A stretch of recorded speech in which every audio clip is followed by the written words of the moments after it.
तो antenna and wave propagation की unit number 2 में रिमेनिंग एंटीना पैरामीटर्स के बारे में हम लोग पढ़ेंगे, जिसमें antenna apertures, effective height, signal to noise ratio, antenna temperature, antenna impedance और इसके अलावा दो बहुत ही इंपॉर्टेंट टॉपिक्स हैं जिसके थ्रू हम लोग बाकी सारी कैलकुलेशंस करते हैं और एंटीना की वर्किंग प्रिंसिपल्स को समझते हैं, जिसमें कि फील्ड्स फ्रॉम ऑसिलेटिंग डाइपोल और रेडियो कम्युनिकेशन लिंक या फ्रिस ट्रांसमिशन इक्वेशन शामिल हैं।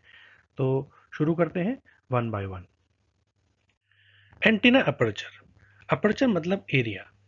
जब हम किसी भी एंटीना से कोई सिग्नल ट्रांसमिट करते हैं और किसी दूसरे एंटीना से वो सिग्नल रिसीव करते हैं, तो हम सपोज मान करके चलें कि एक एंटीना काफ़ी सारी डायरेक्शन में रेडिएट कर रहा है, लेकिन जब एक रिसीवर एंटीना है तो उस रिसीवर एंटीना का एक स्पेसिफिक एरिया है, एक फिक्स एरिया है, उससे ज़्यादा पावर को वो रिसीव नहीं कर सकता, क्योंकि जितने एरिया में वो रेडिएशंस जो कि ट्रांसमिटिंग एंटीना से मेरे एमिट हुए थे, वो उतने ही एरिया से रिसीव कर सकता है जितना उसके पास अवेलेबल है, जितना एरिया उसके पास अवेलेबल है।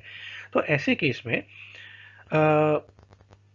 There are some cases in which we can say कि जो एक्चुअल में फिजिकल एरिया है एंटीना का, उससे भी कम मेरा इफेक्टिव एरिया है जिसके थ्रू मैं एंटीना के रेडिएशंस को रिसीव कर रहा हूं।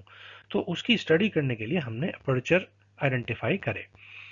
सपोज हमारे पास एक रिसीविंग एंटीना है और रेक्टेंगुलर इलेक्ट्रोमैग्नेटिक हॉर्न है ना, जैसे ये एक फिगर में आप देख सकते हो, ये एक हॉर्न एंटीना है, रेक्टेंगुलर है क्योंकि इसका जो क्रॉस सेक्शनल व्यू है वो एक रेक्टेंगुलर व्यू है।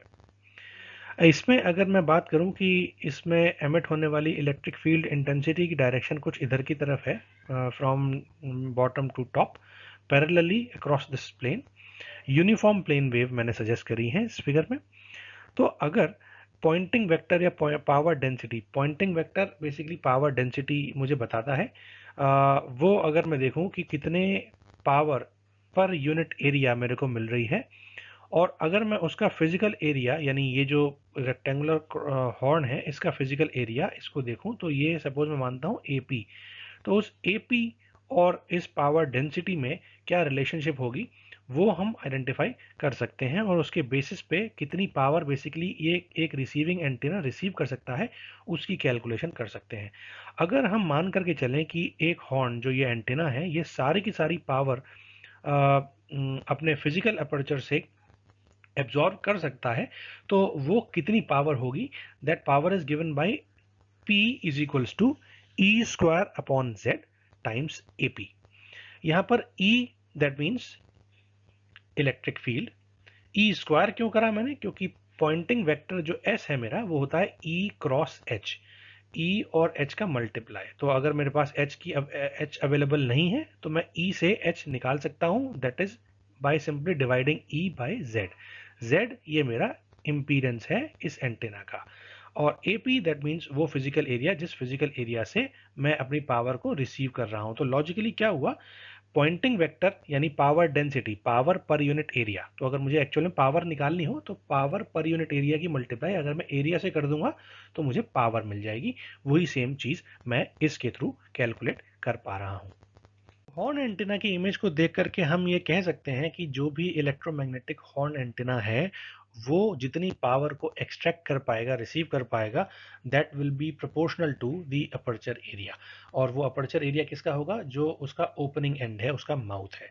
तो अगर मैं इस चीज को देखूं तो मैं इलेक्ट्रिक फील्ड इंटेंसिटी की कैलकुलेशन से ये आइडेंटिफाई कर सकता हूं कि मेरी हॉर्न जो कि एक मेटल से बना हुआ है, उस मेटल पर, मेटल की साइड वॉल पर या हॉर्न की साइड वॉल्स पे मेरी इलेक्ट्रिक फील्ड इंटेंसिटी ई की वैल्यू होगी 0। और अगर ये वैल्यू 0 होती है तो through out the structure other than the side walls वो इंटेंसिटी ई है, बट साइड वॉल पे वो 0 है। दैट मीन्स साइड वॉल पर मेरी इलेक्ट्रिक फील्ड इंटेंसिटी का जो फील्ड रिस्पॉन्स है वो मेरा हो जाएगा नॉन यूनिफॉर्म। ठीक, और उस नॉन यूनिफॉर्म की वजह से मैं क्या बोल सकता हूँ कि यहाँ पर जो फिजिकल एरिया है जो एक्चुअल में मेरे सिग्नल्स को रिसीव कर रहा है वो फिजिकल एरिया ना हो करके वो कुछ और होगा, और उसको हम बोलेंगे इफेक्टिव एरिया, क्योंकि E मेरी साइड वॉल पर है 0। तो साइड वॉल का एरिया मुझे एक्चुअल में सब्ट्रैक्ट करना पड़ेगा फिजिकल एरिया से, जिससे कि मैं अपना इफेक्टिव एरिया आइडेंटिफाई कर सकता हूँ, उस एंटेना का फिजिकल एरिया और इफेक्टिव एरिया आइडेंटिफाई कर सकता हूँ। और अगर मेरे को ये दोनों पैरामीटर्स पता है तो मैं वहां से अपर्चर एफिशिएंसी आइडेंटिफाई कर सकता हूं, जिसको मैथमेटिकली लिख सकते हैं हम effective area upon physical area. चूंकि ये एरिया का ही रेशो है इसीलिए हम इसको डायमेंशनलेस बोलते हैं। और अपर्चर एफिशिएंसी एक बहुत इंपॉर्टेंट पैरामीटर है किसी भी एंटेना के स्ट्रक्चर को डिजाइन करने के लिए। फॉर एग्जाम्पल, अगर मेरे पास एक फिजिकल एरिया 1 स्क्वायर मीटर का है और इफेक्टिव एरिया मेरा केवल 0.25 स्क्वायर मीटर का है, तो अपर्चर एफिशिएंसी मेरी 25% ही हुई, है ना। तो अगर मैं किसी भी तरीके से इफेक्टिव एरिया बढ़ा सकूं तो लॉजिकली मैं फिजिकल एरिया को रिड्यूस कर सकता हूं by keeping the aperture efficiency larger. तो बेसिकली है क्या, अगर मेरे को एक पर्टिकुलर पावर रिसीव करनी है और उस पावर को रिसीव करने के लिए मेरे को इफेक्टिव एरिया चाहिए, फॉर एग्जांपल कोई भी एक कांस्टेंट वैल्यू, लेकिन वो कांस्टेंट वैल्यू कौन सी होगी, वो कांस्टेंट वैल्यू होगी इफेक्टिव एरिया वाली rather than the physical area. तो अगर मैं सपोज एक सैटेलाइट के लिए एंटीना डिजाइन करना चाहता हूं और उस सैटेलाइट के एंटीना के डिजाइन करने में मेरे को एक चीज ये ध्यान देनी है कि उस सैटेलाइट का जो एंटीना है उसका जो एरिया है वो जितना छोटा रहेगा उतना ही मेरे लिए इफेक्टिव रहेगा, बिकॉज जितना छोटा होगा उतना ही मेरे को कैरी करने के लिए लोड कम कैरी करना पड़ेगा, उससे मेरी डायरेक्टली इनडायरेक्टली कॉस्ट कम हो जाएगी। तो अगर मैं उस चीज को ध्यान से देखूं तो ऐसे बहुत सारे केसेस हो सकते हैं जहां पर मैं ये कोशिश करूंगा कि मेरा इफेक्टिव एरिया फिजिकल एरिया के बराबर हो पाए, जिससे कि अपर्चर एफिशिएंसी मेरी बढ़ पाए। अगर अपर्चर एफिशिएंसी बढ़ेगी तो इफेक्टिव एरिया और फिजिकल एरिया में लगभग लगभग सेम कर सकता हूं, जिससे कि मेरी कॉस्ट काफी हद तक कम हो जाएगी। एप्सिलॉन एपी अपर्चर एफिशिएंसी बोलते हैं इसको हम। और अगर मेरे पास इफेक्टिव एरिया है एई और मेरे बीम का एरिया अवेलेबल है ओमेगा ए, और मैं ये मान के चलता हूं कि मेरा E A electric field intensity aperture पे ई ए वैल्यू है, तो मेरी कितनी पावर रेडिएट होगी उसको कैलकुलेट हम कर सकते हैं E A square upon Z naught times A E. अब आप वही सेम चीज radiated power that is P, E A again मैं पॉइंटिंग वेक्टर से निकाल सकता हूं ई क्रॉस एच, चूंकि मुझे एच पता नहीं है तो मैं ई क्रॉस एच, एच की वैल्यू क्या लिख सकता हूं ई divide by Z not. Z not क्यों, क्योंकि वो फ्री स्पेस में रेडिएट कर रहा है, और यहाँ पर जो जेड नॉट है उसको बोलते हैं कैरेक्टरिस्टिक इम्पीडेंस या intrinsic impedance of the medium. और मीडियम कौन सा है मेरा, एयर और वैक्यूम, तो उसके लिए हम इसकी वैल्यू को आइडेंटिफाई करते हैं 377 ओम्स। अब अगर मैं मान के चलूं कि मेरे एक यूनिफॉर्म फील्ड रिसीवर एंटीना पर अवेलेबल है, फार फील्ड पर अवेलेबल है, डिस्टेंस आर पर उसकी वैल्यू है ई आर, तो कितनी पावर रिसीव होगी, वो रिसीव पावर हम कैसे निकालेंगे, E R square divide by Z nought into the area, R distance पर कितना उस बीम का एरिया मेरा पहुंच रहा है, तो उस बीम का एरिया इनटू डिस्टेंस आर। तो ये मेरा क्या होगा, ये मेरी रिसीव्ड पावर हो जाएगी, ठीक। और ओमेगा ए मैं जानता हूं बीम एरिया होता है, इसको हम स्टेरेडियंस में कैलकुलेट करते हैं, और मैथमेटिकली इसकी वैल्यू जो होती है वो होती है in terms of operating wavelength lambda square which is equals to A E into omega ए।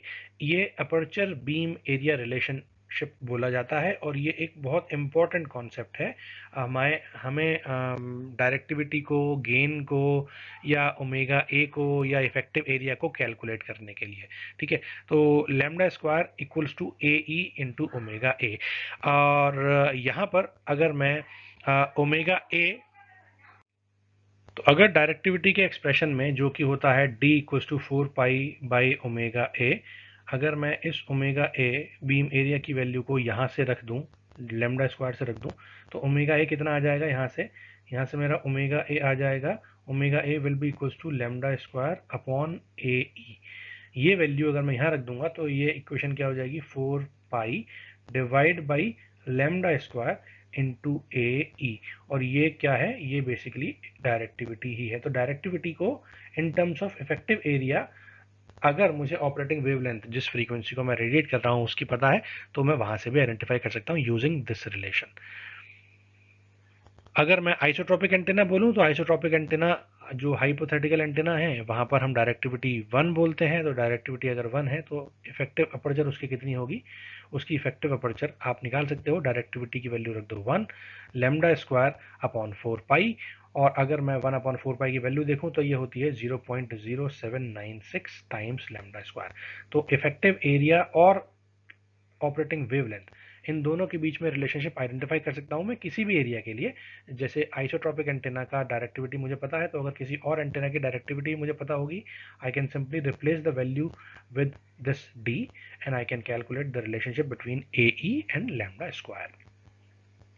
तो आइसोट्रॉपिक एंटेना का हमने ए और लैम्डा स्क्वायर के बीच रिलेशनशिप आइडेंटिफाई कर लिया है। अगर मैं किसी और जनरल डायरेक्शनल या लॉसलेस एंटेना के बीच में रिलेशनशिप आइडेंटिफाई करना चाहूँ, तो हम देख सकते हैं कि इफेक्टिव अपर्चर जो उसकी होगी वो या तो उस प्रीवियस रिलेशन के इक्वल होगी या उससे ज़्यादा होगी, क्योंकि उसकी डायरेक्टिविटी ऑब्वियसली एक से ज़्यादा होगी। रेसिप्रोसिटी थ्योरम से हम लोग इस ट्रांसमिटिंग एंटेना और रिसीविंग एंटेना की इफेक्टिव अपर्चर को सेम तरीके से कैलकुलेट कर सकते हैं। तो अगर मैं इस रिलेशन को देखूं डायरेक्टिविटी का, जो मैंने अभी थोड़ी देर पहले डिराइव करा, तो मैं अब तीन रिलेशनशिप डायरेक्टिविटी की आइडेंटिफाई कर सकता हूं। एक डायरेक्टिविटी की इक्वेशन होती है maximum power divide by average power.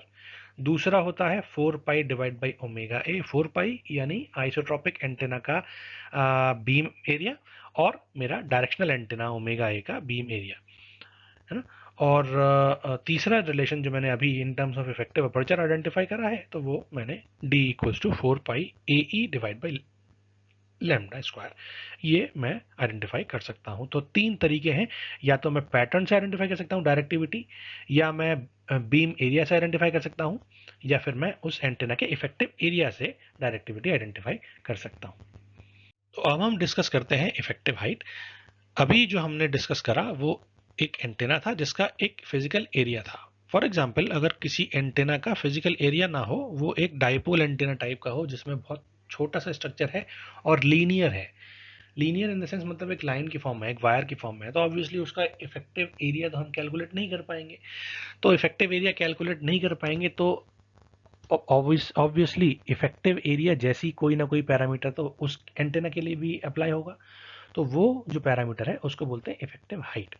तो इफेक्टिव हाइट को हम डिनोट करते हैं एच ई से। फॉर एग्जाम्पल, मैं अगर बोलूं कि मेरे पास इंसिडेंट इलेक्ट्रिक फील्ड ई है और वोल्टेज वी इंड्यूस हो रही है मेरे उस वायर में, तो वो वायर में जो वोल्टेज होगी उसकी वैल्यू क्या होगी, height of the wire into ई।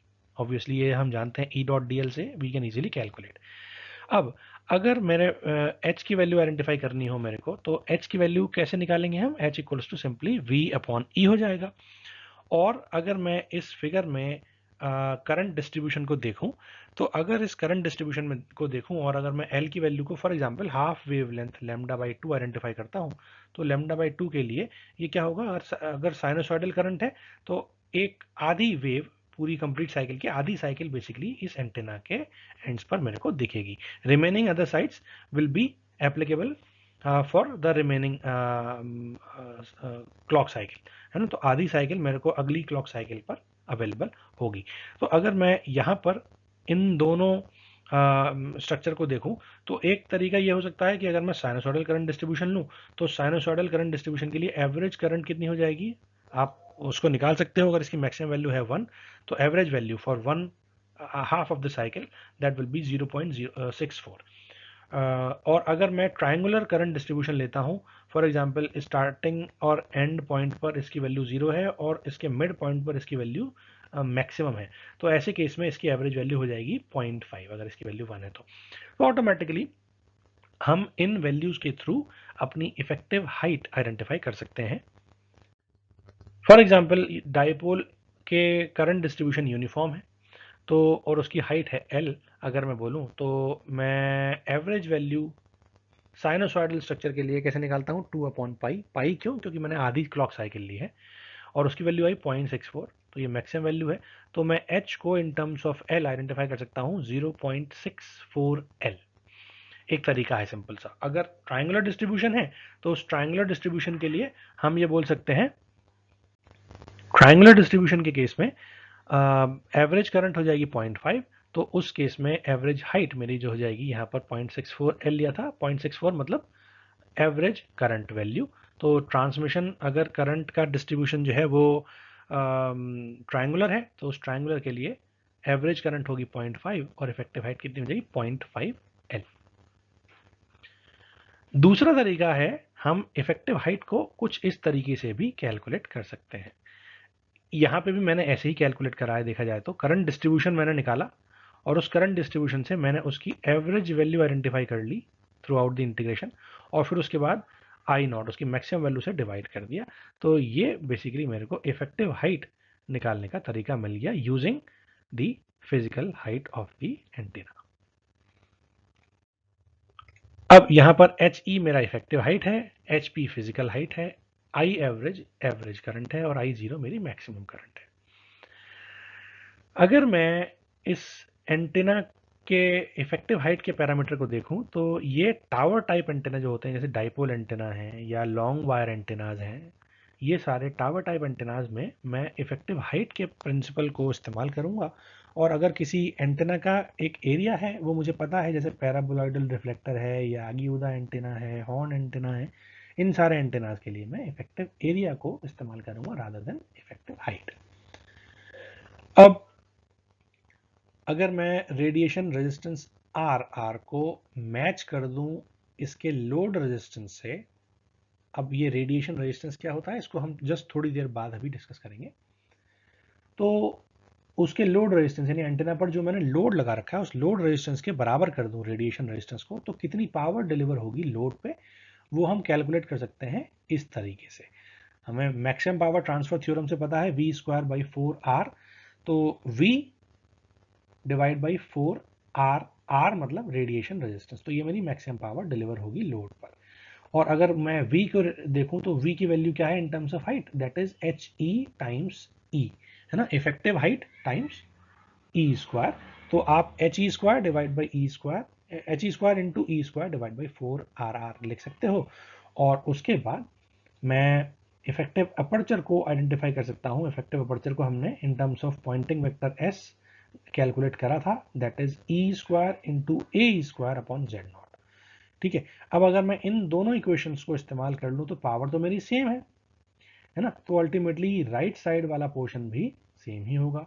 और उन दोनों से मैं क्या आइडेंटिफाई कर सकता हूं, मैं इफेक्टिव हाइट और इफेक्टिव एरिया के बीच में एक रिलेशनशिप आइडेंटिफाई कर सकता हूं। तो ये हो गया मेरा इफेक्टिव हाइट के केस में, और ये हो गया मेरा इफेक्टिव एरिया के केस में। इन दोनों को अगर आप ध्यान से देखो तो इनके RHS कंपेयर करने हैं आपको, क्योंकि पावर सेम रहेगी।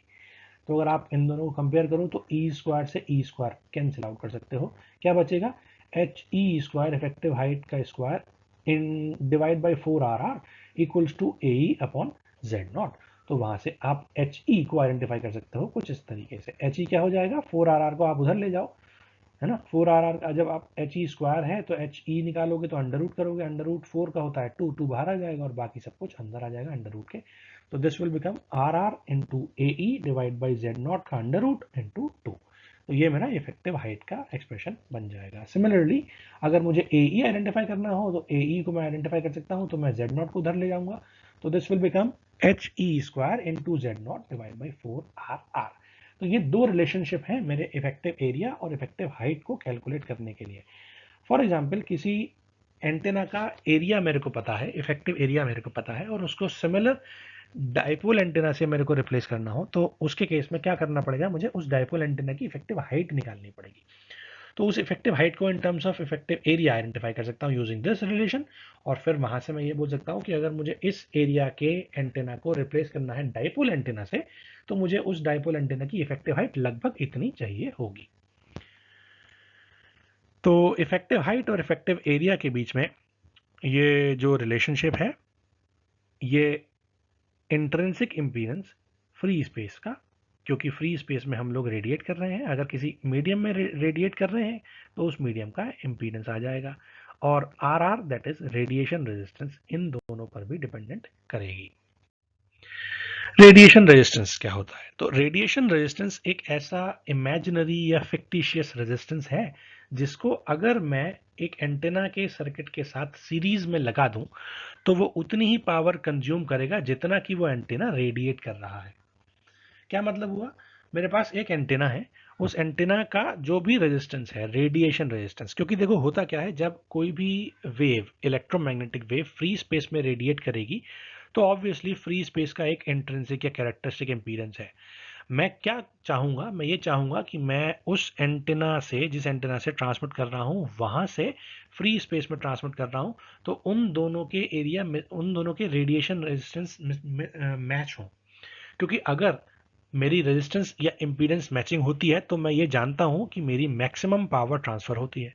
तो ऐसे केस में अगर मुझे मैक्सिमम पावर ट्रांसफ़र करनी है तो मुझे उस एंटीना का रेजिस्टेंस पता होना चाहिए, वो रेजिस्टेंस जो मैच करे किससे, उस मीडियम के, फ्री स्पेस के या किसी पर्टिकुलर मीडियम के कैरेक्टरिस्टिक इम्पीडेंस है, ये इंट्रिंसिक इम्पीडेंस है जिसको हम Z0 से रिप्रेजेंट करते हैं। तो ऐसे केस में मुझे रेडिएशन रेजिस्टेंस RR को आइडेंटिफाई करना बहुत ज़रूरी हो जाता है। तो RR मैथमेटिकली क्या बोला जाता है, मैथमेटिकली हम ये बोलते हैं कि वो RR एंटेना का रेडिएशन रेजिस्टेंस वो वैल्यू है जिस वैल्यू के रेजिस्टेंस को अगर मैं सीरीज में लगा दूं एंटेना के साथ तो वो उतनी ही पावर कंज्यूम करेगा जितनी की वो एंटेना एक्चुअल में रेडिएट कर रहा है। अगर पावर W है तो अगर करंट डिस्ट्रीब्यूशन I है तो मैं बोल सकता हूं कि I square into R that will be the power. Power dissipate होगी, पावर एब्जॉर्ब होगी उस रेजिस्टेंस के थ्रू। तो अगर मैं यहाँ R को RR से रिप्लेस कर दूं तो RR की वैल्यू क्या निकाल सकता हूँ, W अपॉन आई स्क्वायर। यानी अगर मुझे एंटेना की टोटल डिसिपेटेड या रेडिएटेड पावर पता हो, है ना, कितनी पावर मेरे को डिसिपेट करनी है एंटेना से या कितनी पावर वो एंटेना रेडिएट करेगा, और उस एंटेना को फेड करने वाली इनपुट करंट मुझे पता है, तो मैं रेडिएशन रेजिस्टेंस की वैल्यू को आइडेंटिफाई कर सकता हूं using R R equals to W upon I square. अब हम डिस्कस करते हैं signal to noise ratio. Signal to noise ratio एक दूसरा इंपॉर्टेंट पैरामीटर है जिसके थ्रू हम बेसिकली सिग्नल पावर और नॉइज पावर का रेशो निकालते हैं।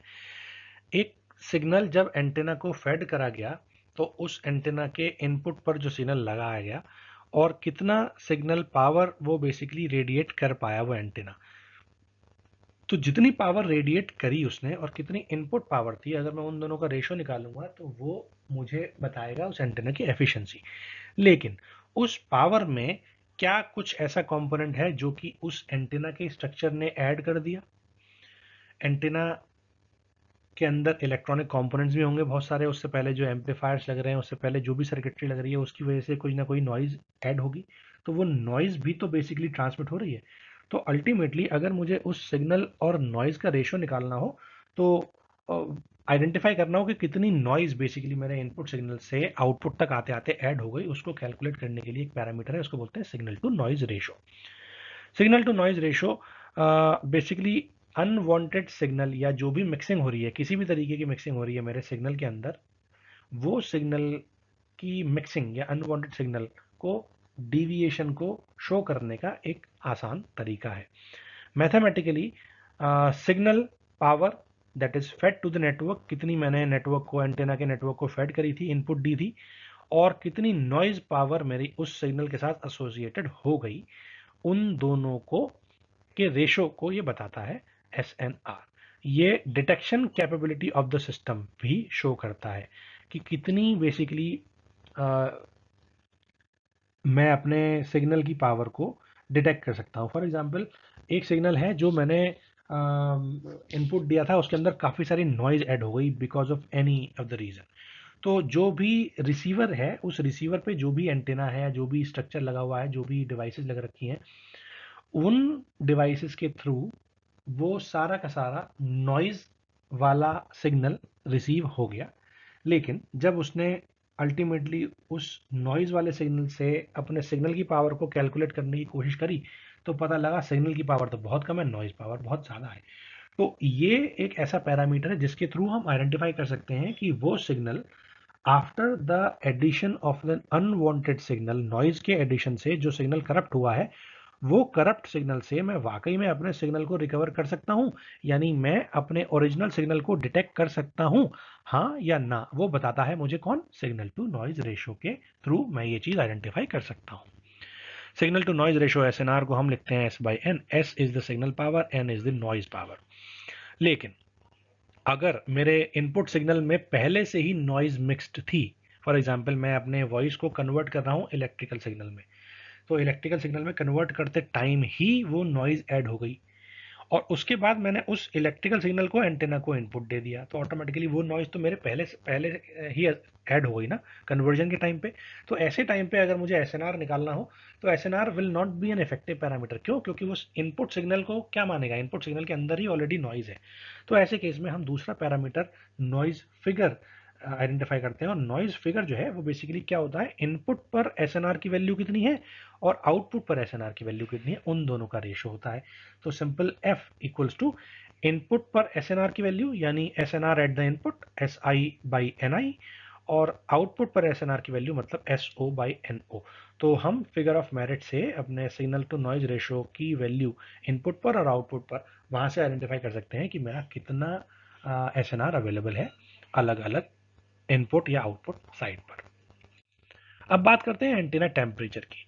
एंटीना टेम्परेचर थोड़ा सा कॉम्प्लेक्स है, लेकिन ये एक बड़ा इम्पॉर्टेंट पैरामीटर है एंटीना डिज़ाइनिंग के टाइम पे। जब मैं एंटीना डिज़ाइन करता हूँ और रियल टाइम में एंटीना को डिज़ाइन करने के लिए कैरेक्टरिस्टिक्स आइडेंटिफाई करता हूँ, तो वहाँ पर एंटीना टेम्परेचर को मेजर करना और उसको यूज़ करना, डिज़ाइनिंग पैरामीटर कंसिडरेशंस में इस्तेमाल करना वहाँ पर बहुत ज़रूरी है। तो एंटीना टेम्परेचर होता क्या है? एंटीना टेम्परेचर ए मेजर है नॉइज़ कितनी प्रोड्यूस करेगा एक एंटीना मेरा किसी एनवायरनमेंट में। फॉर एग्जांपल, मेरे पास एक एंटीना है और उस एंटीना से जब रेडिएशन शुरुआत कर रहा हूँ, मैं रेडिएट करा रहा हूँ अपनी पावर को, तो बेसिकली वो कितनी एडिशनल नॉइज उस रेडिएटेड सिग्नल के अंदर ऐड ऑन कर रहा है। क्या मतलब हुआ इसका? बेसिकली जब मैं फ्री स्पेस में जाता हूँ तो फ्री स्पेस में जाने के टाइम पे मेरे को बहुत सारे पैरामीटर्स चेक करने पड़ते हैं, ट्रांसमिटिंग एंड के लिए अलग, रिसीविंग एंड के लिए अलग। तो होता क्या है ऐसे केस में, जब मैं ट्रांसमिटिंग एंटेना की बात करता हूं तो उस ट्रांसमिटिंग एंटेना के लिए मेरे लिए सबसे प्राइमरी रिक्वायरमेंट क्या है कि मैं कितनी एक्चुअल में जो इनपुट पावर आ रही थी उसको कन्वर्ट कर पा रहा हूं। अब इनपुट पर जितनी पावर आ रही थी उसको कन्वर्ट करने का मतलब क्या है कि उसके अंदर मैं नॉइज कितनी कम से कम ऐड कर रहा हूँ, है ना? क्योंकि अगर मेरी नॉइज ऐड हो गई तो ओवरऑल पावर सेम हो सकती है, बट उस सेम पावर में सिग्नल की पावर हो सकता है कम हो क्योंकि नॉइज पावर ऐड हो गई, है ना? तो अल्टीमेटली मैं क्या चाहता हूँ, मैं ये चाहता हूँ कि सारे के सारे इनपुट सिग्नल की पावर को मैं रेडिएट कर पाऊँ, है ना? और अगर मैं रिसीव कर रहा हूँ तो रिसीव करते टाइम मैं ये ध्यान रखूंगा कि मेरा कितना सिग्नल पावर ज़्यादा से ज़्यादा है, ताकि मैं सिग्नल टू नॉइज रेशियो वहाँ पर कम हो पाए, जिससे कि मैं अपने एंटेना की या रिसीवर की डिटेक्शन कैपेबिलिटी को बढ़ा पाऊँ।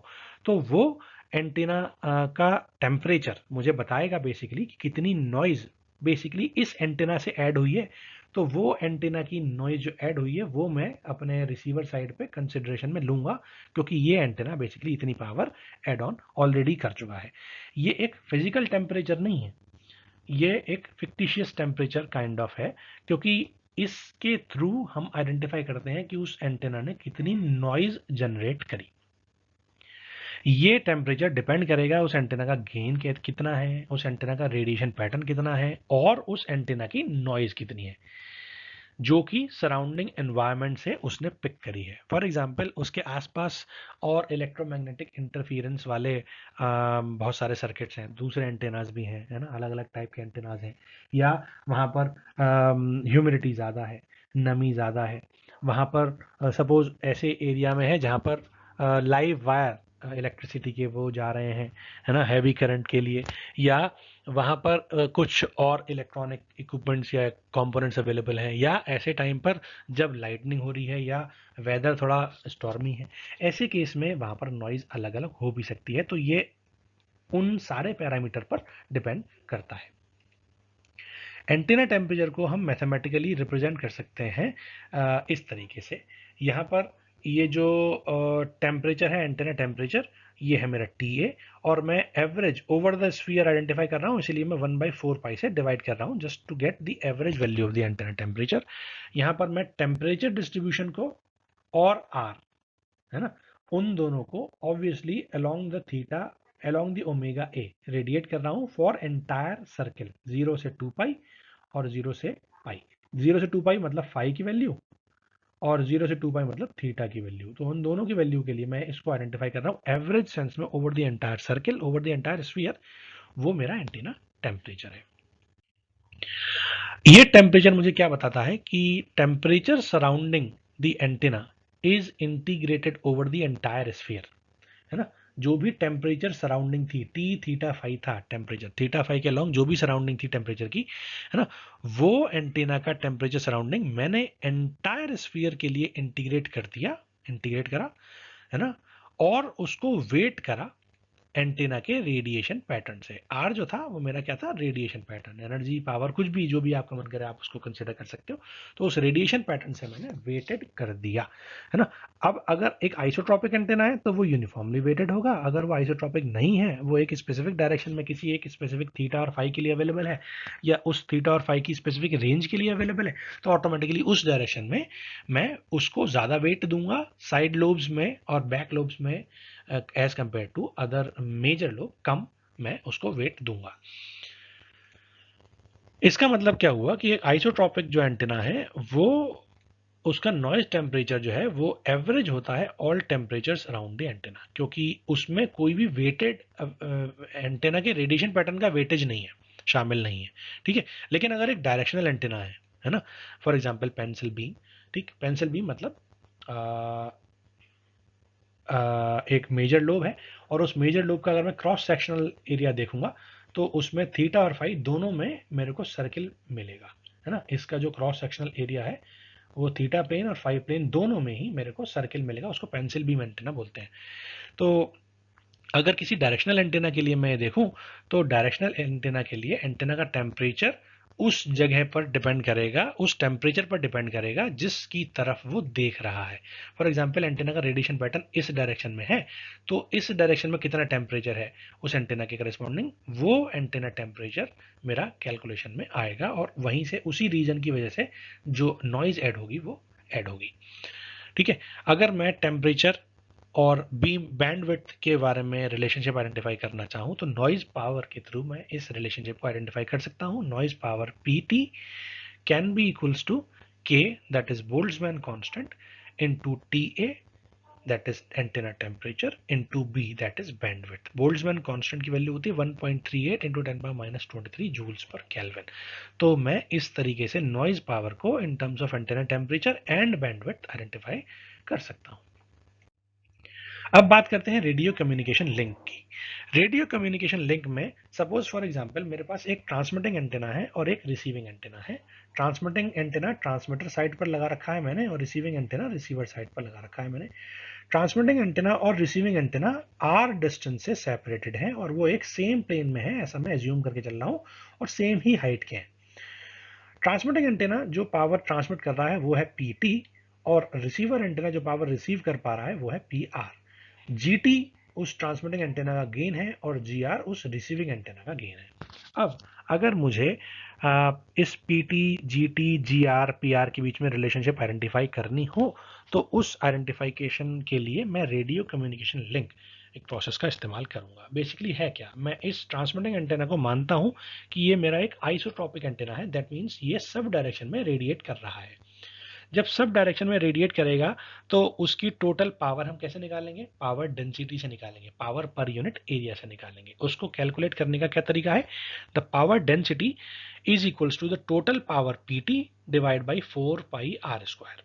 ठीक है, आर कोई भी डिस्टेंस हो सकती है। अगर मैं उस आर डिस्टेंस को ये वाली डिस्टेंस मानूं, इसका मतलब पावर डेंसिटी यहां पर कितनी होगी, that will B small P. अब बात करते हैं, अगर मैं इस ट्रांसमिटिंग एंटेना के गेन को भी इंक्लूड कर लूं तो उस ट्रांसमिटिंग एंटेना का गेन कितना है, जीटी, तो ऑटोमेटिकली जितनी पावर ट्रांसमिट कर रहा है उसके गेन से वो पावर मल्टीप्लाई हो जाएगी, तो मैंने जीटी मल्टीप्लाई कर दिया। तो टोटल रेडिएटेड पावर डेंसिटी वो मेरी कितनी है, पी, इस ट्रांसमिटिंग एंटेना की। ठीक है, उसके बाद अगर मुझे ये वैल्यू आइडेंटिफाई करनी हो कि पी आर यानी रेडिएटेड पावर या रिसीव्ड पावर कितनी है, वो कैसे आइडेंटिफाई करेंगे, तो उसको आइडेंटिफाई करने का तरीका क्या है कि अगर मैं इस आर डिस्टेंस पे एक स्फीयर बनाता हूं, है ना, और उस स्फीयर के पर यूनिट एरिया मैं पावर डेंसिटी कैलकुलेट कर रहा हूं, पी यानी पावर डेंसिटी, है ना। तो पावर डेंसिटी मुझे पता है, और मुझे पावर कैलकुलेट करने के लिए रिसीवर एंटेना का एरिया चाहिए। रिसीवर एंटेना का एरिया फॉर एग्जांपल है ए ई। ठीक, तो मैं क्या करूंगा, मैं P T divide by 4πr², ये तो मेरा था ही ऑब्वियसली GT भी था, है ना, gain of the transmitting antenna, और effective area of the receiving antenna AE मैंने इंक्लूड कर लिया, तो मुझे क्या मिल जाएगा, रिसीव्ड पावर मिल जाएगी। This is basically received power. ठीक है, अब अगर मैं इस इफेक्टिव एरिया को इन terms of gain of the receiving antenna शामिल करना चाहूँ, तो मुझे क्या पता है, मुझे ये पता है कि गेन और डायरेक्टिविटी सेम होती है ना, तो गेन और डायरेक्टिविटी और इफेक्टिव एरिया के बीच में क्या रिलेशनशिप होती है, 4 पाई AE अपॉन लैम्डा स्क्वायर। ये G मैं बात कर रहा हूँ रिसीविंग एंटेना की, तो इस G और AE से मैं इस AE को आइडेंटिफाई कर सकता हूँ। AE कितना हो जाएगा, AE that will be equals to GR into lambda square divide by 4 pi. ये वैल्यू अगर मैं यहाँ रख दूंगा, है ना, ये वैल्यू अगर मैं यहाँ रख दूंगा इस AE में, तो ऑटोमेटिकली मुझे क्या मिल जाएगा, PR in terms of GR मिल जाएगा। वो ये रिलेशन हो गई। तो PT into GT into GR divide by 4 pi R का होल स्क्वायर, क्योंकि 4 पाई यहाँ आ गया और 4 पाई ऑलरेडी एक यहाँ था, तो 4 पाई R स्क्वायर तो है ही, तो 4 पाई R का होल स्क्वायर हो गया, इनटू लैम्डा स्क्वायर ऑलरेडी ये है ना। और इसी तरीके से मैं अगर लैम्डा की वैल्यू को इन टर्म्स ऑफ C आइडेंटिफाई करना चाहूँ और F आइडेंटिफाई करना चाहूँ, तो ऑपरेटिंग फ्रीक्वेंसी की टर्म में मैं स्पीड ऑफ द लाइट से इस इक्वेशन को कंपेयर कर सकता हूँ, तो मैं ये इक्वेशन भी आइडेंटिफाई कर सकता हूँ।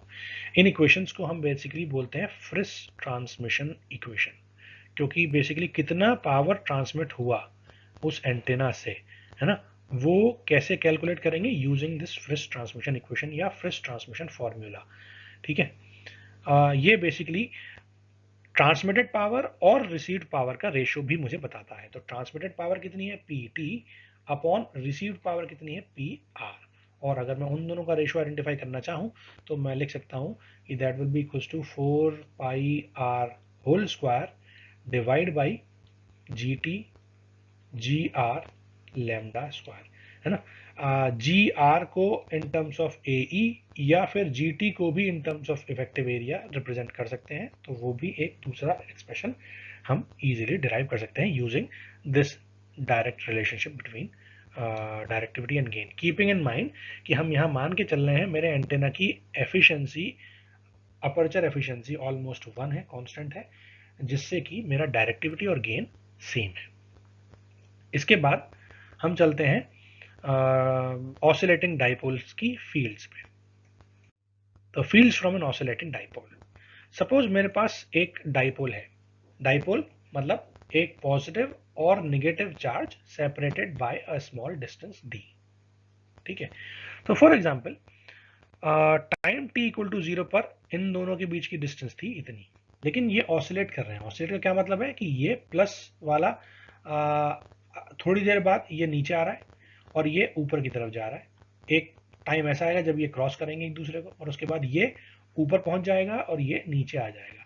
तो और ऐसे ही ये 1 by 1 up and down positive और नेगेटिव चार्ज मोशन में रहेंगे। तो अगर मैं पॉजिटिव से नेगेटिव चार्ज की तरफ फील्ड आइडेंटिफाई करूं, तो फील्ड को हम कैसे कैलकुलेट करते हैं, फील्ड लाइन को इस तरीके से कैलकुलेट कर सकते हैं, है ना। अब टाइम t इक्वल टू 0 पर अगर डिस्टेंस इतनी थी, तो टाइम t इक्वल टू 1/8 पर कितनी होगी, ये पोजीशन एक्चुअल में यहां थी, है ना, लेकिन अब थोड़ी सी ऊपर आ गए, थोड़े से आगे आ गए, तो ऑब्वियसली ये पुरानी वाली फील्ड को तो मेंटेन करना चाहेगा, लेकिन पोजीशन अब यहां से शुरू हो रही है चार्ज की, ना कि वहां से, है ना। तो ये कुछ इस तरह से हो जाएगी, ये नेगेटिव है, ये पॉजिटिव है, तो पॉजिटिव से नेगेटिव कुछ इस तरह से हो जाएगी, rather than it will be like this, it will go and follow the previous lines. ठीक है, वो इस तरीके से हो जाएगा। ठीक है, इस तरीके से नहीं होगा। उसके बाद जब थोड़ा सा और टाइम होगा, ये दोनों बराबर होंगे, तो ये स्टार्टिंग पॉइंट और एंड पॉइंट ऑलमोस्ट सेम हो जाएंगे। ठीक है, जस्ट बराबर है, मतलब जस्ट बराबर से पहले वाले हैं, क्योंकि फील्ड लाइंस कोइंसाइड नहीं कर सकती। लेकिन जैसे ही इन पोजीशंस में नेगेटिव वाला चार्ज ऊपर हो जाएगा और पॉजिटिव वाला चार्ज नीचे हो जाएगा, ऐसे केस में क्या होगा, फील्ड लाइंस कुछ ऐसे हो जाएंगी, है ना, और यहां पर ये फील्ड लाइंस क्रॉस करेंगी, और फील्ड लाइंस कभी क्रॉस नहीं होती है, मतलब ये पूरा का पूरा पोर्शन मेरा सेपरेट हो जाएगा, वो इस तरीके से आप देख सकते हो। ठीक है, और ऐसे ही करके अगर मैं t इक्वल टू 1/2 पर जाऊं, मतलब ये पुरानी पोजीशन पर रिवर्स हो गए, नेगेटिव वाला पॉजिटिव पे, पॉजिटिव वाला नेगेटिव पे, तो ये कुछ इस तरीके से हो जाएगा। ऐसे ही करके जब ये अगली साइकिल के लिए, अगली आधी साइकिल के लिए रेडिएट करेगा, तो this negative charge will come again to below direction towards positive charge, and positive charge will go to the top। तो वहां पर ये इस तरीके से रेडिएटेड फील्ड मेरे को मिल जाएगी। ये ऑसिलेटिंग डाइपोल की वजह से फील्ड्स मैं आइडेंटिफाई कर सकता हूं।